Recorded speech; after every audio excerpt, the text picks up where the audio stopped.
अस्सलाम वालेकुम व्यूअर्स। आज का जो हमारा टॉपिक है that is the thyroid gland. इससे पहले हमने इसका पहला पार्ट देखा था, एक्सटर्नल स्ट्रक्चर देखा था। आज हम इसका इंटरनल स्ट्रक्चर देखेंगे और उससे जो हार्मोन बनता है थायरॉक्सिन, हार्मोन की सिंथेसिस कैसे होती है, बायोसिंथेसिस ऑफ द थायरॉक्सिन। ठीक, तो पहले हम इंटरनल स्ट्रक्चर देखेंगे थोड़ा सा थायराइड ग्लैंड के बारे में कि जब हम सेक्शन काटेंगे थायराइड ग्लैंड का तो अंदर से आपको क्या दिखेगा। ठीक, तो यहाँ पे आप देखोगे जब भी हम थायराइड ग्लैंड का सेक्शन काटते हैं यू सी इंटरनली आप देखोगे थायराइड ग्लैंड के अंदर ये स्फेरिकल स्ट्रक्चर्स होते हैं। These spherical structures are known as thyroid follicles. These are known as follicles. तो ये फॉलिकुलर जो है these are made of cuboidal epithelium. ये क्यूबॉइडल एपिथेलियम सेल्स के बने होते हैं और बीच में ये हालो होते हैं। बीच में आप देखोगे you will see it is hello. It is ये जो फॉलिकुलर है ये क्यूबॉइडल एपिथेलियम सेल्स के बने हैं, क्यूबॉइडल सेल्स के बने हैं और इसके अंदर ये हालो अंदर से और इसके अंदर एक कोलाइडल सबस्टेंस प्रेजेंट होता है इसके अंदर, इस फॉलिकल के अंदर। These are the thyroid follicles. These are the thyroid follicles. इसके अंदर ये जो स्पेस है ल्यूमेन है, इसके अंदर क्या प्रेजेंट होता है, एक कोलाइडल सबस्टेंस होता है which is made up of protein. एक कोलाइडल सबस्टेंस होता है, कोलाइडल सबस्टेंस वो किसका बना होता है, एक प्रोटीन का बना होता है जिसको हम थायरोग्लोबुलिन प्रोटीन कहते हैं। तो कोलाइडल सबस्टेंस इसके अंदर होता है जिसको हम क्या नाम देते हैं, थायरोग्लो। यहाँ पे मैंने लिखा है थायरोग्लोबुलिन प्रोटीन। यही थायरोग्लो ये प्रोटीन है, प्रोटीन का स्ट्रक्चर। थायरोग्लोबुलिन प्रोटीन जो है जो इस ल्यूमिन के अंदर होता है, इस स्पेस के अंदर होता है, जो कौन बनाते हैं, यही क्यूबॉइडल एपिथेलियम की जो सेल्स होती है, फॉलिकुलस की जो सेल्स होती है वही इस प्रोटीन को बनाते हैं। सो इस ल्यूमिन के अंदर कोलाइडल सबस्टेंस होता है। उस कोलाइडल सबस्टेंस का नेचर जो है प्रोटीनेशियस नेचर है। प्रोटीन का नाम जो है that is known as thyroglobulin protein. ठीक, आप देखोगे इनके बीच में मैंने थोड़ी सेल्स यहाँ पे बनाई है, इन फॉलिकुलस के बीच में। इन फॉलिकुलस के बीच में जो सेल्स है उनको मैंने नाम दिया क्या, पैराफॉलिकुलर सेल्स। सो थायराइड फॉलिकुलस के बीच में ये सेल्स हैं, यहाँ पे ये सेल्स है। These cells are known as parafollicular cells. ठीक, ये भी हार्मोन सिक्रीट करते हैं जिनको हम आगे पढ़ेंगे। पैराफॉलिकुलर सेल्स कौन सा हार्मोन सिक्रीट करते हैं, ठीक, इसको हम इसकी फंक्शन हम देखेंगे, कैल्सिटोनिन रिलीज करता है। सो थायराइड फॉलिकुलस के बीच में कुछ सेल्स होती है उसको हम पैराफॉलिकुलर सेल्स कहते हैं। और यहाँ पे आप देखोगे ये फ्लूइड प्रेजेंट होते हैं यहाँ पे, इसको हम स्ट्रोमल टिश्यू कहते हैं। This is known as stromal tissue which contain the blood capillaries. Blood capillaries भी यहाँ पे होती हैं। तो फॉलिकुलस के इर्द गिर्द और इस पैराफॉलिकुलर के इर्द गिर्द क्या प्रेजेंट होती है, ब्लड कैपिलरीज प्रेजेंट होती है, स्ट्रोमल टिश्यू प्रेजेंट होता है। टिश्यू है, कनेक्टिव टिश्यू है, जाहिर सी बात है ब्लड कैपिलरीज तो होंगी। ठीक, ब्लड कैपिलरीज होती हैं, इसके इर्द गिर्द ब्लड कैपिलरीज होती है। ठीक, तो ये इंटरनल स्ट्रक्चर है किसका, थायराइड ग्लैंड का। ठीक, अब यहाँ पे हम ये बताना चाहते हैं जिसकी मेन फंक्शन जो है इन फॉलिकुलस की ये क्या बनाते हैं, ये प्रिपेयर क्या करते हैं, ये सिंथेसाइज क्या करते हैं। तो यहाँ पे मैंने टॉपिक में एक्चुअल में टॉपिक में लिखा है सिंथेसिस ऑफ थायरॉक्सिन। ये थायरॉक्सिन को प्रिपेयर करते हैं। ये जो ये फॉलिकुलस होते हैं which are present inside their thyroid gland, जो फॉलिकुलस होते हैं they produce hormone that is known as thyroxine. ये थायरॉक्सिन कैसे बनता है उसको हम डिस्कस करेंगे इस वीडियो में। ठीक, मेन इंपॉर्टेंट पार्ट वही है। यहाँ पे मैंने लिया है ये जो ये फॉलिकल है, मैंने आपसे पहले ही कहा कि ये जो ये फॉलिकुलस होते हैं ये प्रोटीन को बनाते हैं। उस प्रोटीन को हम क्या नाम देते हैं, थायरोग्लोबुलिन प्रोटीन। यहाँ पे मैंने लिखा है थायरोग्लोबुलिन प्रोटीन। इसी प्रोटीन से क्या बनता है, एक हार्मोन बनता है, इसको हम थायरॉक्सिन कहते हैं। ठीक, वही हम देखेंगे। तो यहाँ पे मैंने लिया है ये फॉलिकल है, यहाँ पे मैंने लिया है ये फॉलिकल को मैं बाहर निकालूंगा, कुछ सेल्स में इसकी लूंगा। मैंने 3 सेल्स दिए 1 2 3, ये लेट्स सपोज 1 2 एंड 3 सेल्स मैंने बाहर निकाली। इसके इर्द गिर्द ब्लड कैपिलरीज, तो ब्लड कैपिलरीज यहाँ पे है, these are the blood capillaries, तो मैंने मेंशन भी किया है। ये ब्लड कैपिलरीज ये है, ये थायराइड फॉलिकल की कुछ सेल्स है। तो ये वाला पार्ट जो दिस इज ल्यूमिन, ये ल्यूमिन यानी ये फॉल, आप इमेजिन करो कि ये 3 सेल्स है 1 2 एंड 3 और अंदर से ही ल्यूमिन है, तो ल्यूमिन ये है, ल्यूमिन के अंदर क्या है, ये प्रोटीन है, that protein known as thyroglobulin protein. I will repeat, यहाँ पे थायराइड फॉलिकल है, थायराइड फॉलिकल की कुछ सेल्स मैंने यहाँ पे निकाली 1 2 and 3 cell, let us suppose ये सेल्स 1 2 एंड 3 सेल यहाँ पे, इसके अंदर ये ब्लड कैपिलरीज है, ये ब्लड कैपिलरीज यहाँ पे, ठीक। इसके अंदर मैंने कहा कि कोलाइडल सबस्टेंस होता है, that is known as thyroglobulin protein. ये थायरोग्लोबुलिन प्रोटीन मैंने यहाँ पे बनाया, दिस इज द प्रोटीन, ये थायरोग्लोबुलिन प्रोटीन है, ठीक। यहाँ तक समझ में आया? तो आपने अंडरस्टैंड करा होगा कि इसके अंदर, इस ल्यूमिन के अंदर प्रोटीन होता है, इसको हम थायरोग्लोबुलिन प्रोटीन कहते हैं, ठीक। अब ये जो ये थायरोक्सिन है, ये इसी प्रोटीन से बनता है, थायरोग्लोबुलिन प्रोटीन से बनता है। आपको पता है हम यूजुअली जो है, जो कुछ खाना खाते हैं, डाइट खाते हैं, या तालाब का पानी पीते हैं, वाटर पीते हैं, उसमें आयोडीन प्रेजेंट होता है, ठीक। आज आपको पता चलेगा how much important this iodine is, ये कितना इम्पोर्टेंट आयोडीन हमारी बॉडी में होता है, ठीक। आयोडीन से ही थायरोक्सिन हार्मोन बनता है, iodine is very important for the formation of this thyroxine. How, वही हम यहाँ पे देखेंगे। लेट अस सपोज हमने कुछ खाया, उस डाइट के अंदर हमारी बॉडी में आयोडीन बॉडी में एंटर हो, वो ब्लड कैपिलरीज के थ्रू, इंटेस्टाइन के थ्रू वहाँ पे एब्जॉर्प्शन होती है, आयोडीन हमारे ब्लड कैपिलरीज में चला गया, ब्लड जो है वो पूरी बॉडी में सर्कुलेट होता, अल्टीमेटली वो थायराइड ग्लैंड में भी चला जाएगा, थायराइड ग्लैंड के अंदर भी ब्लड कैपिलरीज होती है, तो वो ब्लड कैपिलरीज यहाँ पे मैंने दिखाई, ब्लड कैपिलरीज के अंदर ब्लड होगा, ब्लड के अंदर आयोडीन है, तो आयोडीन जो है वो ट्रांसफर होता है किन में, इन फॉलिकुलर सेल्स के अंदर। तो यहाँ पे आयोडाइज्ड फॉर्म, मैंने I negative, it is iodised, iodine जो है वो आयोडाइज्ड फॉर्म में एंटर होता है किसके अंदर, इन फॉलिकुलर्स के अंदर, ठीक। तो जो ही ये एंटर होगा, जो ही आयोडीन, ये ब्लड है, ब्लड से आयोडीन कहाँ जाएगा, इन सेल्स के अंदर, तो ये सेल्स है, इनके अंदर आयोडीन जाएगा, यहाँ पे आयोडीन जो है वो अंदर चला गया, ठीक। आयोडीन जो है किसकी शक्ल में एंटर होता है, in the iodised form, I negative, iodised form में वो सेल्स के अंदर चला जाता है, फॉलिकल सेल्स के अंदर चला जाता है, ठीक। यहां तक तो अंडरस्टैंड आपने करा होगा। इसके बाद आपको पता है सेल्स के अंदर रफ एंडोप्लाज्मिक रेटिकुलम भी होता है सेल्स के अंदर, तो ये रफ एंडोप्लाज्मिक रेटिकुलम जो है उसके ऊपर राइबोसोम्स होती है, आपने लोअर क्लास में पढ़ा होगा, सेल्स के अंदर रफ एंडोप्लाज्मिक रेटिकुलम भी होगा, तो वो रफ एंडोप्लाज्मिक रेटिकुलम जो वो क्या बनाता है, वो प्रोटीन को बनाता है। तो यहाँ पे ये राइबोसोम जो यहाँ पे, ये this is rough endoplasmic reticulum, ये रफ एंडोप्लाज्मिक रेटिकुलम किसको बनाएगा, प्रोटीन को बनाएगा। तो यही प्रोटीन इसके अंदर मैंने यहाँ पे बनाया, ये प्रोटीन यहाँ पे इन्होंने बनाया है, ये प्रोटीन कौन सा प्रोटीन है, यही थायरोग्लोबुलिन प्रोटीन है।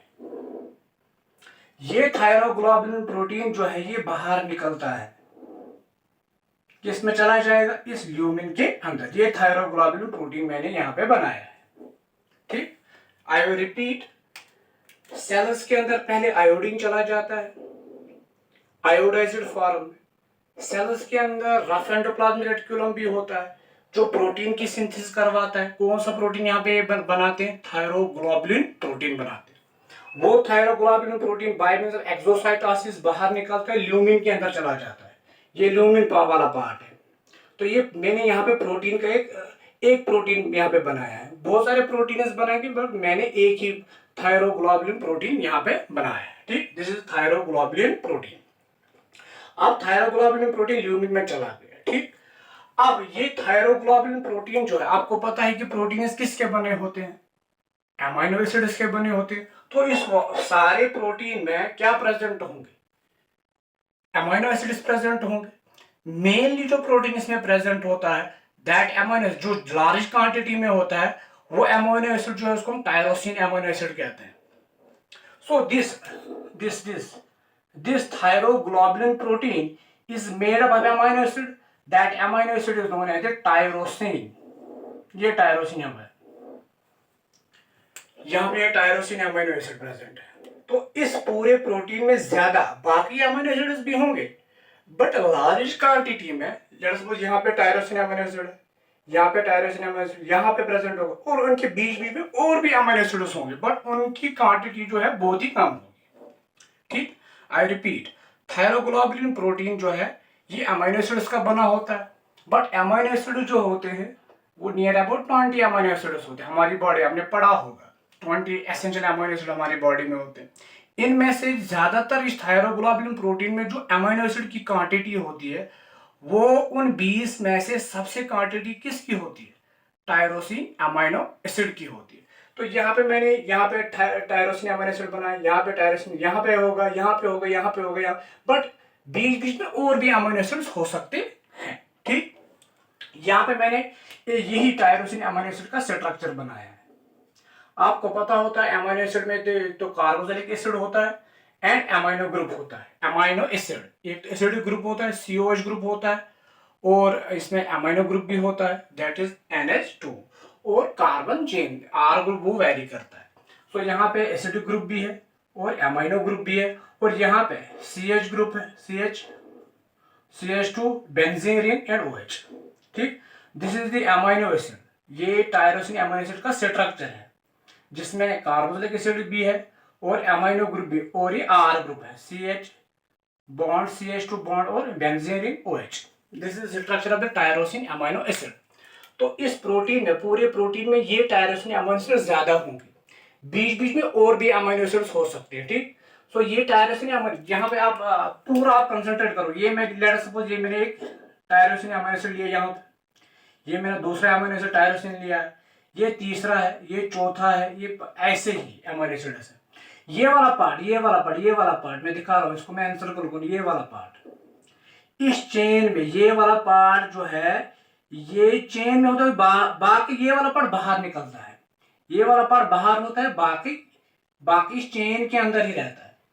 ये वाला पार्ट बाहर निकलता है, ये वाला पार्ट पूरी चेन में ही होता है, बाकी वाला पार्ट बाहर निकलता है। ये वाला पार्ट बाहर है, ये वाला पार्ट इस चेन के अंदर है। ठीक, ये वाला पार्ट बाहर है, बाकी वाला पार्ट, ये वाला पार्ट जो है ये चेन के अंदर है।